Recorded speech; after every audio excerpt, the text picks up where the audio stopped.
President Trump has made what I believe is his most important foreign policy speech of his entire presidency.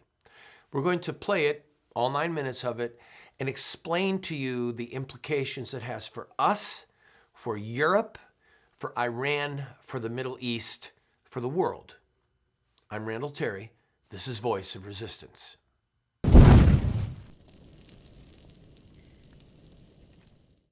Welcome to the program, friend. We're going to play President Trump's speech in two parts, but before I play the first part, I want to give you a heads up on what you should be listening for and looking for.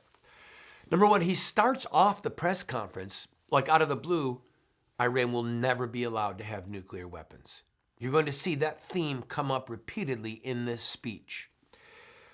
Missiles fired against us, you know this. No one was hurt, no one was killed. And it appears that Iran is standing down. The big message here on the front end was that your days of terrorism going unchallenged or without reprisals are over.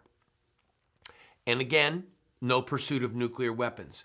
President Trump then goes on to explain that we killed the world's top terrorist. This is a fact, which I will deal with later on in the show. But before Soleimani was killed, everyone universally agreed that this was the nation's top terrorist. The BBC did a special on him about 3 months ago. Various magazines, the New York Times, have been covering him and what a vile, despicable killer he is. And yet, when President Trump takes him out, there's backlash from the Democrats. It's insanity. And then he makes the case, look, you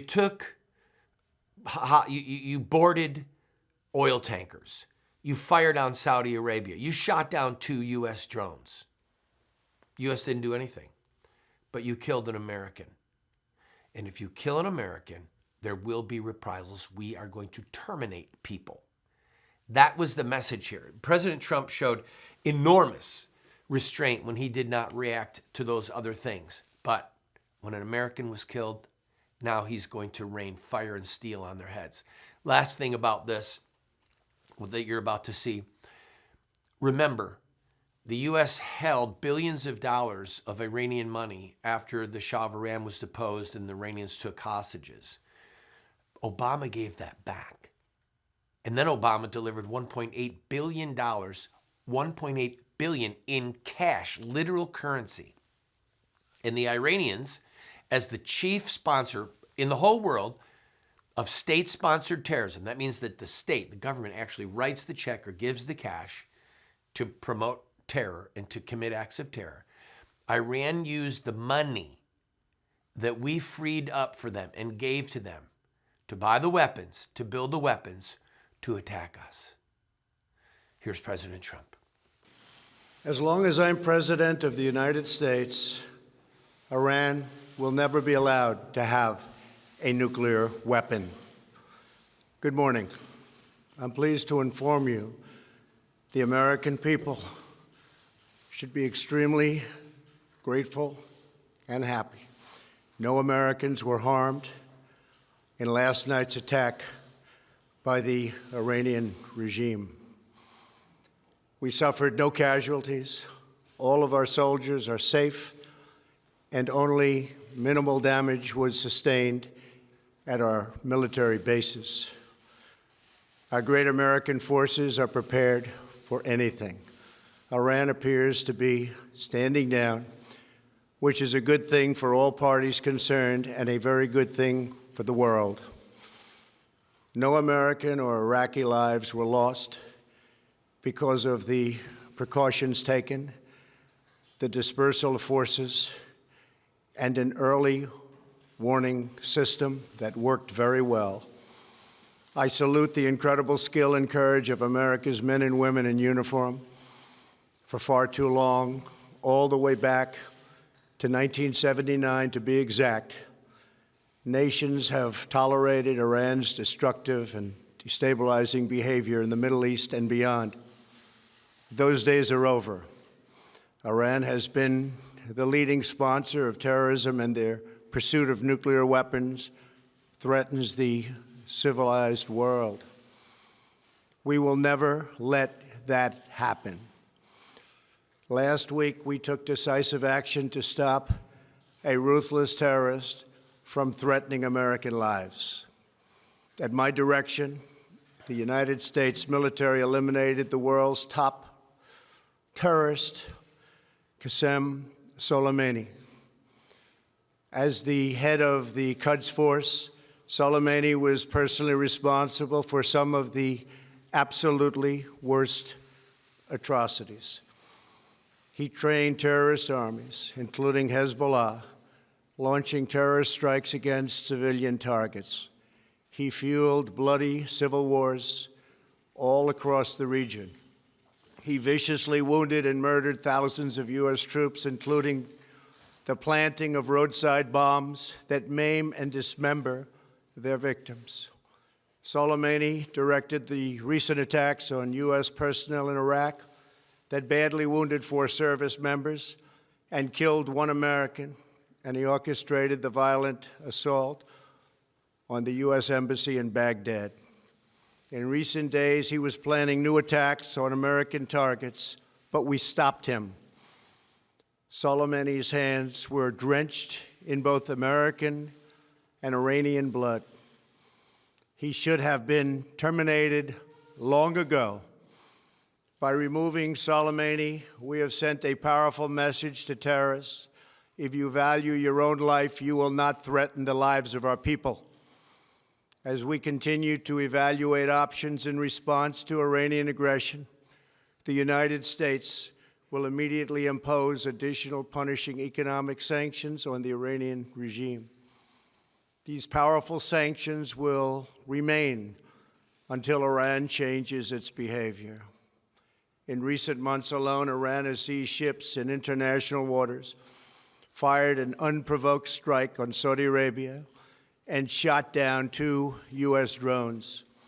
Iran's hostilities substantially increased after the foolish Iran nuclear deal was signed in 2013, and they were given $150 billion, not to mention $1.8 billion in cash.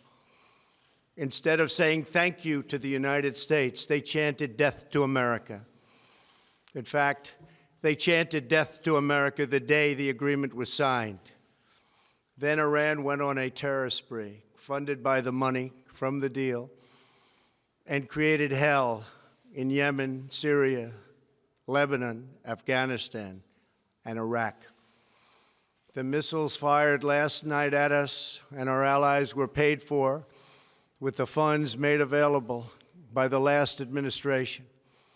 The regime also greatly tightened the reins on their own country, even recently killing 1,500 people at the many protests that are taking place all throughout Iran.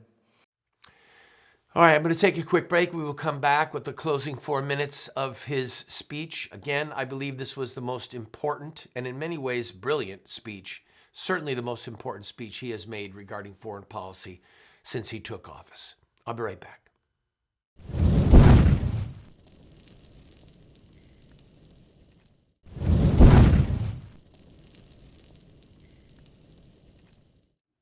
Welcome back, friend. The JCPOA, you'll hear that referenced, and it stands for the Joint Comprehensive Plan of Action.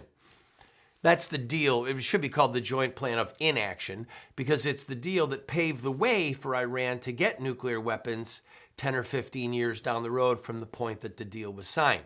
The president has withdrawn, and in the section that you're about to see right now, he is calling on NATO allies, Europeans, the Chinese, to recognize that Iran is trying to develop a nuclear weapon and that we must stop them. So look for him calling on NATO allies. Look for him holding out the fig leaf. He wants Iran to be more prosperous. He's saying that the civilized world will stop their reign of terror. And the big thing that he said in this next section is, look, we're energy independent. That alters our equation. We can do what we want. We don't need Middle Eastern oil. Now, implicit in it was he said, look, we want NATO to help us. We need NATO to be more on the ground. Well, the European nations do need Middle Eastern oil. We don't, but they do. So he's saying to them, look, you've got to recognize these are terrorists. They're in pursuit of nuclear weapons.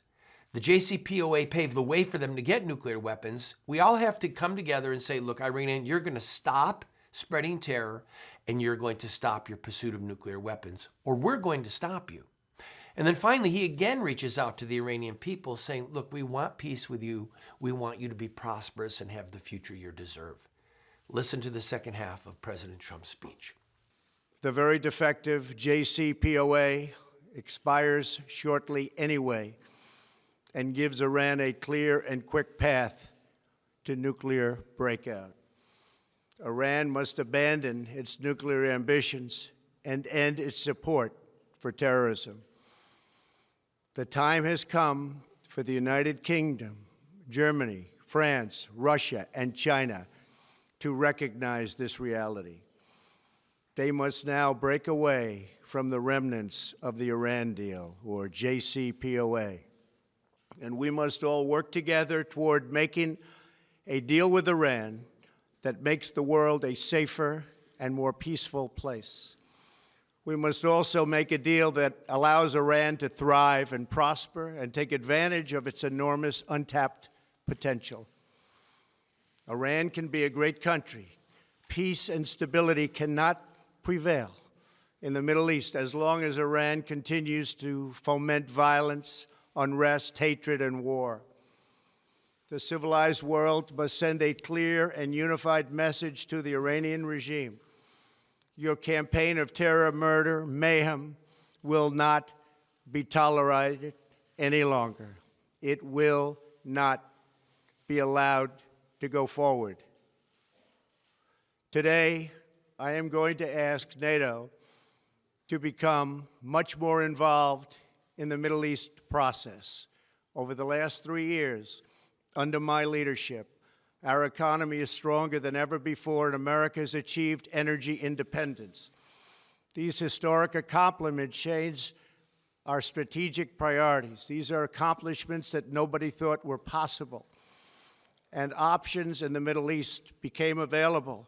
We are now the #1 producer of oil and natural gas anywhere in the world. We are independent, and we do not need Middle East oil. The American military has been completely rebuilt under my administration at a cost of $2.5 trillion. U.S. armed forces are stronger than ever before. Our missiles are big, powerful, accurate, lethal, and fast. Under construction are many hypersonic missiles. The fact that we have this great military and equipment, however, does not mean we have to use it. We do not want to use it. American strength, both military and economic, is the best deterrent. 3 months ago, after destroying 100% of ISIS and its territorial caliphate, we killed the savage leader of ISIS, al-Baghdadi, who was responsible for so much death, including the mass beheadings of Christians, Muslims, and all who stood in his way. He was a monster. Al-Baghdadi was trying again to rebuild the ISIS caliphate and failed. Tens of thousands of ISIS fighters have been killed or captured during my administration. ISIS is a natural enemy of Iran.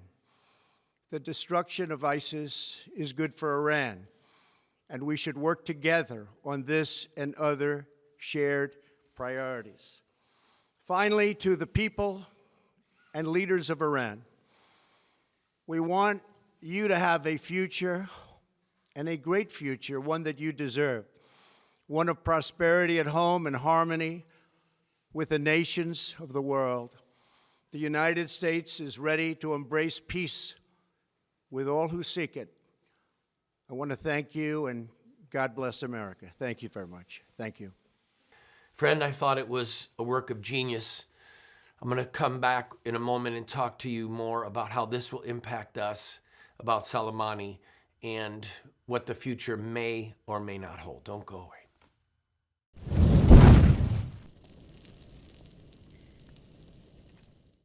I also want to speak tonight directly to Muslims throughout the world.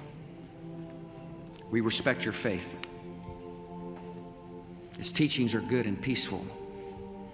And those who commit evil in the name of Allah blaspheme the name of Allah. We have reaffirmed again and again that the United States is not and never will be at war with Islam. Islam teaches peace. Islam is a religion of peace. They are not Muslims, they are monsters. We've been told that Muslim terrorists have hijacked the peaceful religion of Islam. But Islamic art and literature tell a very different story. To know the truth, we only have to study the narrative of the founder of Islam, Muhammad, in his own words.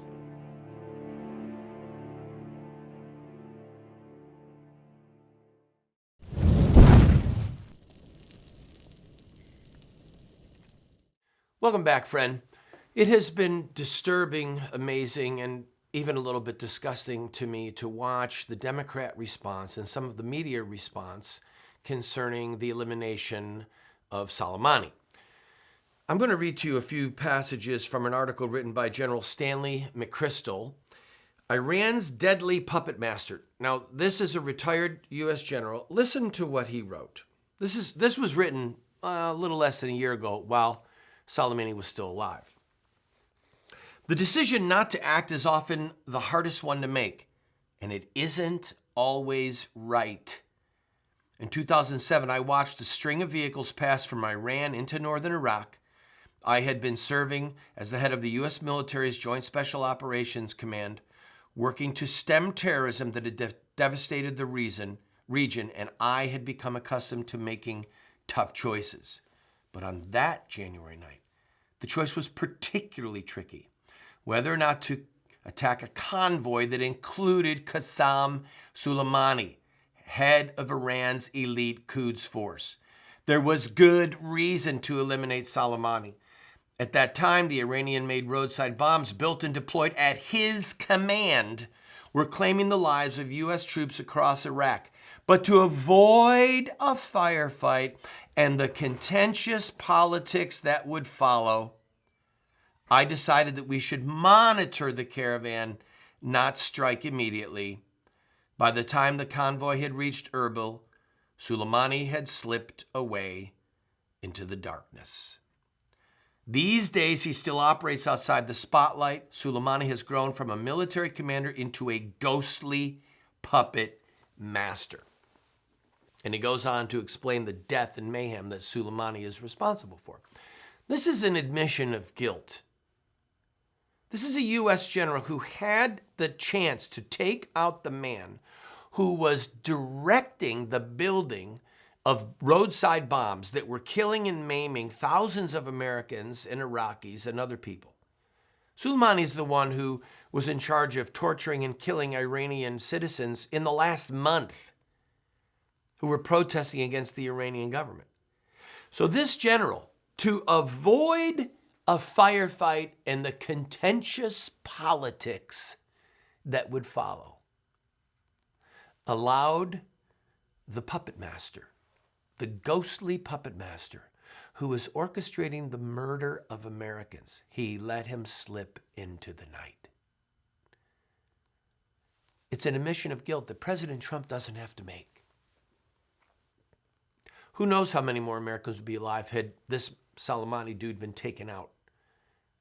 But instead, he was allowed to live for another 12, 13 years, kill and maim, God alone knows how many people.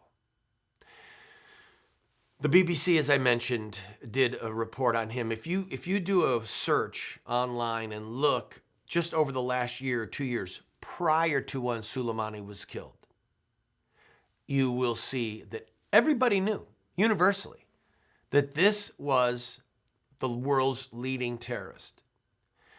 And he was a critical part of the Iranian government, the world's largest state sponsor of terrorism. So he controlled Iranian forces, but he also controlled and pulled the strings on hired assassins, Hezbollah, and other terrorist groups. We had the chance to kill him, and to avoid a firefight, I don't know how big a firefight it would have been. We have the ability to drop bombs from the sky. We had superiority. But to avoid the contentious politics, they let him go. President Trump did not do that.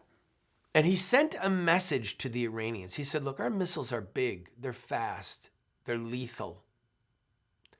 And we proved it.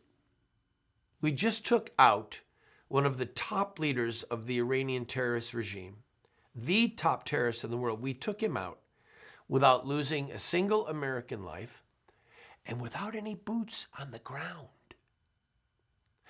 That's what's giving the leaders in Iran great pause. People are talking, some people on the television are talking, whoa, we can't afford a war with Iran. We're not going to go to war with Iran. We're going to send in as many missiles, smart bombs as we want, and we're going to kill as many of their people, their leaders, not their citizens, but their leaders, their military commanders as possible.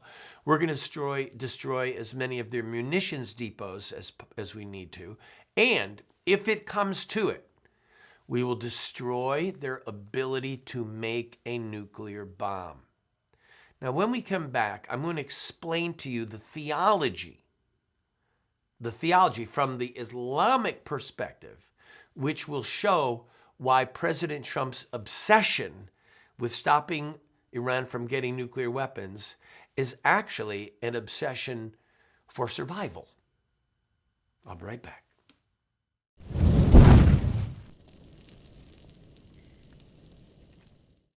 What Would Mohammed Do? Islamic Terrorism Explained is the best movie series documentary ever produced on the life of Muhammad and Islam. How do I know? Because it's what critics are saying. John Moore, radio host and author, said, I learned more from What Would Mohammed Do about Islam and Islamic terrorism than I've learned from everything I ever read and watched in my entire life. Friends, this is what the experts are saying. No one has ever done what we've done. I encourage you to get 1, 2, 4 copies. Call 304-289-3700 or order it at the address or the website that you see on the screen.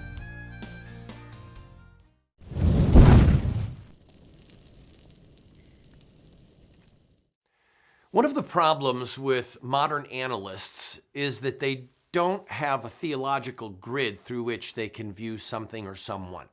And they need one oftentimes. The Iranians have a theological grid. Now, let me ask you a question. If you, as a devout Christian, if somebody said to you, I want you to stop preaching the gospel, I want you to never tell another person about Jesus Christ, and if it comes to it, I want you to deny your faith, that you believe that Jesus is the Son of God, would you obey that command? I mean, the book of Acts talks about the apostles being given that command, and they said, we must obey God rather than men. So there is the notion in the human psyche, and clearly in the scriptures, that if there is a God, then we are duty-bound to obey him. The Iranians believe in Allah, and they believe they're duty-bound to obey him. And a part of their theology is that killing infidels and using terror against infidels is a legitimate and sometimes required weapon against the enemies of Islam. That comes right from the words of Muhammad himself. Moreover, they believe that if they die facing the enemy, committing an act of terror, committing an act of war, if they're facing the enemy, killing infidels, and then they get killed, that they will appear before God and their blood will run, but it will smell like musk. And then the third thing is, they believe that for the end to come, the end of time, they must be in conflict with Israel. Muhammad said the end will not come until there is conflict with Israel, and the tree will say, oh, Muslim, there's a Jew coming behind me. There's a Jew hiding behind me. Come and kill him. So if they get a nuclear weapon and they can destroy Israel or maim Americans, even if they die in the process, then they go to be with God and their blood runs and it smells like musk and they get their 70 virgins. At the very core of what they believe is a duty to God to fight us, to kill us, and for them to die in the process. That's what we're dealing with. That's why President Trump has got to keep them from getting a nuclear weapon, because they would use it.